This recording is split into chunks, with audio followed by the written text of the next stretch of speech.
Driver, गाड़ी को फौरन किसी गटर के ढक्कन पर खड़ा करो। इसमें बम लगाया जा चुका है। Yes sir. बहादुर, काला बटन खींचो।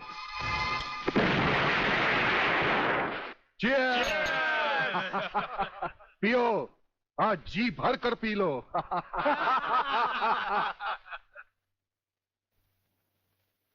स्वामी जी, ये सुखद समाचार टीवी पर भी तो सुन ले। हाँ, ऑन करो। आज सदन के दोनों पक्षों ने इस हत्याकांड की तीव्र आलोचना की। इस हत्याकांड के षड्यंत्र के बारे में हमारी विशेष संवाददाता मोना अलवी की एक रिपोर्ट। आज दोपहर ब्रिगेडियर सूर्यदेव सिंह अपने विशेष दस्ते के साथ भोजन के लिए रवाना हुए। अचानक उन्हें अपनी कार में सिग्नल सुनाई दिया, जो कार में बॉम्ब रखे जाने का संकेत देता है।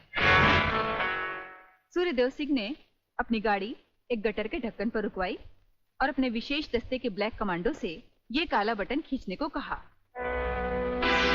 इससे गाड़ी के नीचे का हिस्सा साइड में खिसक गया और धमाके से पहले ही ब्रिगेडियर सूर्यदेव सिंह अपने आदमियों के साथ ही भूमिगत हो गए। तो इस तरह उन्होंने अपनी समझदारी और बहादुरी से अपनी और अपने आदमियों की जान बचाई। तो आइए आज हम ब्रिगेडियर सूर्यदेव सिंह से आपका साक्षात्कार कराएंगे।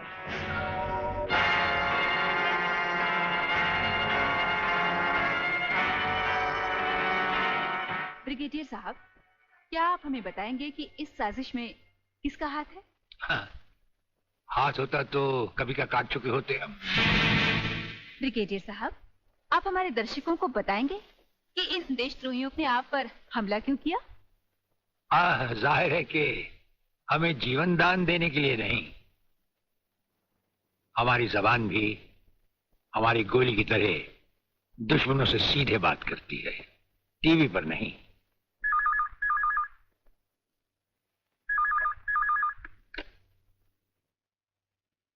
हेलो। ज्यादा आंखें फाड़ कर हमारा न्यूज देखोगे तो जल्दी अंधे हो जाओगे। ये समाचार देखने का नहीं, पैगाम सुनने का वक्त है। हेलो हेलो, तुम फोन कहां से कर रहे हो? तुम तो टीवी पर हो। हम टीवी पर भी हैं और हमारे घर पर भी। गेंडा स्वामी, ये टाइम बम का खेल हम तब से खेल रहे हैं जब तुम्हारे बाप दादा अपने बालों में खिजाब लगाते थे। याद रखना, तुमने सिर्फ एक टाइम बम फिट किया था जो हमारा बाल भी बैंका ना कर सका, मगर हमने तुम्हारी मौत के लिए इतने बम तैयार कर रखे हैं जो तुम्हें तो क्या, तुम्हारे पालतू कुत्तों को भी बचने का टाइम नहीं देंगे। ब्रिगेडियर साहब, क्या आप उन देशद्रोहियों को कोई पैगाम देना चाहेंगे? पैगाम? हमारा पैगाम तो उन तक पहुंच चुका है। हम आपको यकीन दिलाते हैं कि हमें जिंदा देखकर वो अपनी टीवी तोड़ डालेंगे। अबे साले! सर, ये क्या है? इतनी देर से गाड़ी चली जा रही है, आप खामोश बैठे हैं, बता नहीं रहे हम कहां जा रहे हैं, कौन से मिशन पे जा रहे हैं? मिशन है हमारा जन्मदिन। अरे, हमारी राजपूताना रेजिमेंट हमसे बहुत प्यार करती है वागले, और वहां के कुछ जूनियर और सीनियर अफसर मिलकर हमारे जन्मदिन को बड़े शौक से मनाते हैं। वो रेजिमेंट कहीं भी हो, हमें वहां जाना होता है, और साल में एक दिन जिंदगी के गम और फर्ज भुलाकर उस रात हम नाचते हैं, गाते हैं और सरूर में झूमते हैं। Very good, very good. लेकिन सर, मैंने आज तक इस बला को मुंह से नहीं लगाया। हाँ वागले, लेकिन आज हमारे साथ पहली बार तुम इस बला को मुंह से लगाओगे और चूमोगे भी, और फिर हमारे साथ गाओगे, नाचोगे। सर, नाचने गाने की बात तो ठीक है, लेकिन कहीं मैं पी के लुढ़क गया तो? अरे वागले, ये कंधे किस लिए हैं?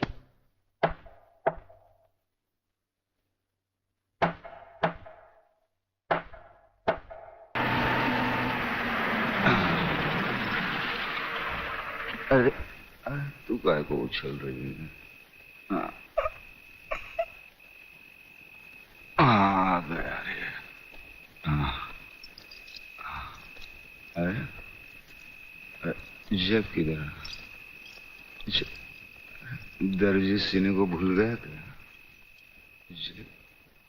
है हाँ। आहिस्ता आहिस्ता आ गए।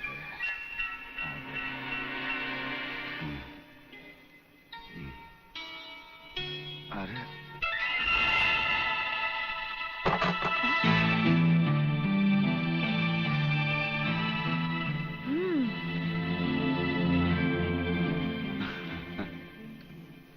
हंस क्या रहे हो? ये कोई घर आने का वक्त है? वो क्या बात है कि शांति, मैं तुम्हारी कोई भी बात सुनना नहीं चाहती। भूल गए? आज तुमने कहा था कि घर से खाना बना कर लाना, हम लोग साथ में खाना खाएंगे, और आ रहे हो अब? वो बात हमने जानी है ना, जानी। ये क्या? तुमने दारू पी रखी है? तुम दारू भी पीते हो? वो बात ये है कि शांति, अरे तेरे झुमके कितने मोटे। खबरदार अगर मुझे छुआ तो। मैं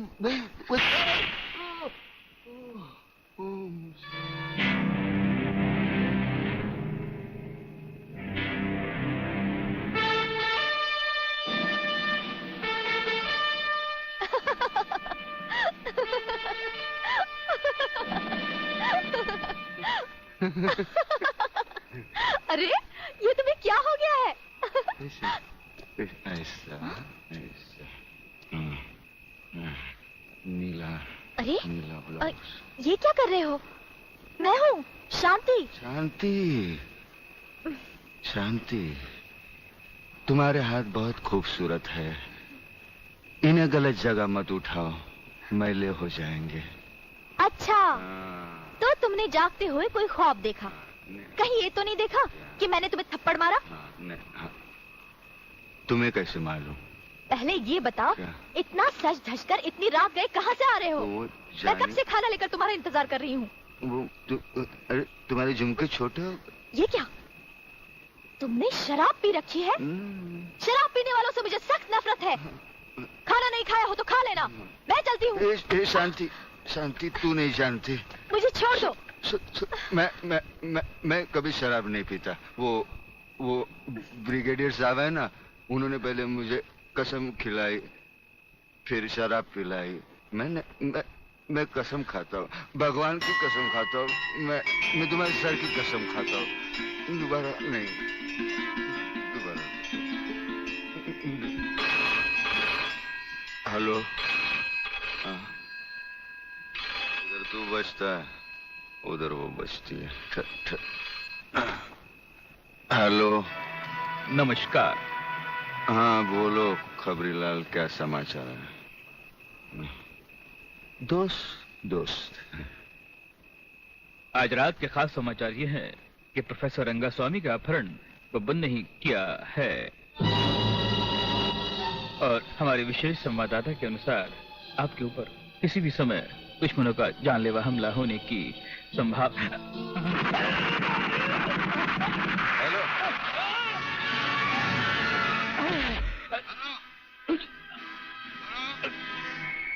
खबरीलाल के अंतिम समाचार प्राप्त हुए। हेलो, हेलो,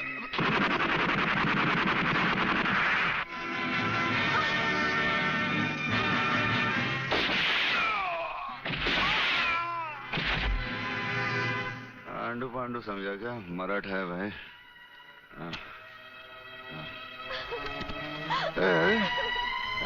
चल चल चल, खाना लगा, चल खाना लगा, चल खाना लगा। गुदगुदी होते हैं।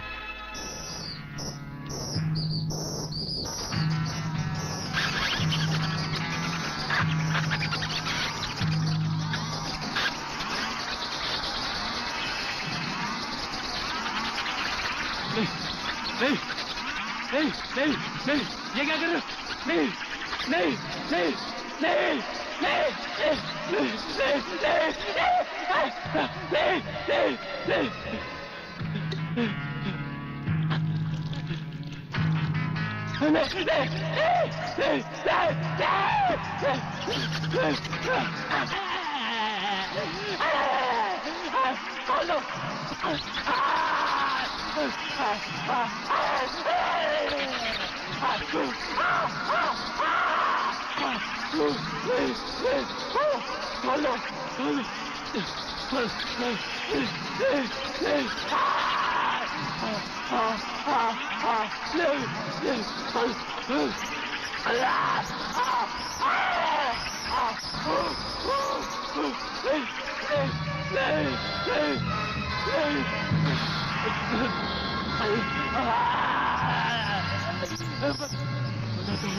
बता दो, खोल दो मुझे, खोल दो, खोल दो, खोल दो, बताता हूँ, बताता हूँ, बता दो, बता दो, खोल, बता दो, बता दो, बता दो।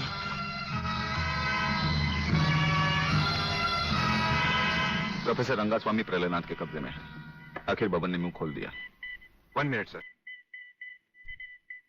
सर, दिल्ली से होम मिनिस्टर चौधरी आपसे बात करना चाहते हैं, हॉटलाइन पर।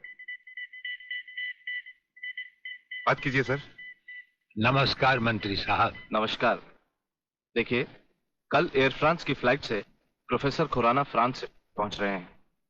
आपने उन्हें देखा भी है और उन्हें अच्छी तरह से जानते भी हैं। दुश्मन की नजर भी उन पर होगी, इसीलिए उन्हें एयरपोर्ट से रिसर्च सेंटर तक पहुंचाने की जिम्मेदारी मैं आपको सौंप रहा हूं। ये एक बहुत ही कॉन्फिडेंशियल मामला है। कॉन्फिडेंशियल मामला तो मैं जान चुका हूं। ब्रिगेडियर, आप देखना प्रोफेसर खुराना कहां पहुंचता है। मगर प्रलयनाथ, ये नामुमकिन है। मंत्री होने के नाते तुम्हारे लिए यह काम बहुत आसान है जीवनलाल। तुम एयरपोर्ट के किसी भी हिस्से से ब्रिगेडियर की आंखों में धूल झोंक कर उसे उठा सकते हो। मगर मैं तो प्रोफेसर को जानता तक नहीं और नहीं उसे देखा है। उसकी फिक्र तुम मत करो, मैंने बॉब को खबर कर दी है।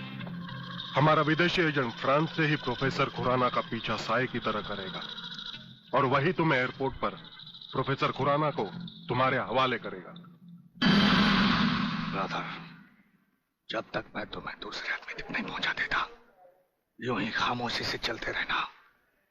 एक लफ्ज भी बाहर निकाला तो साइलेंसर लगे रिवॉल्वर से कब गोली निकलकर तुम्हारे अंदर दाखिल हो जाएगी किसी को पता भी नहीं चलेगा।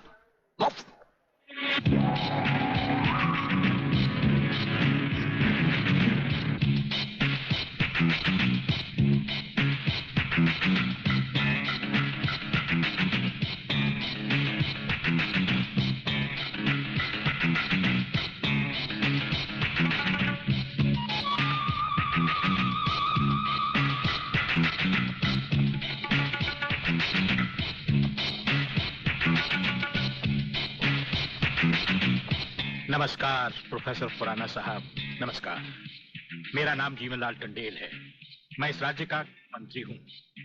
आपका स्वागत करने आया हूं।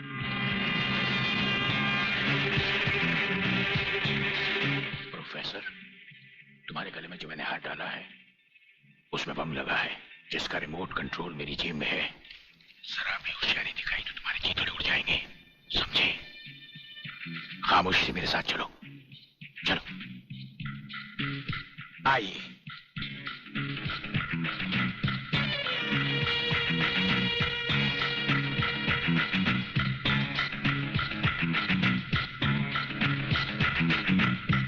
Welcome professor Khurana.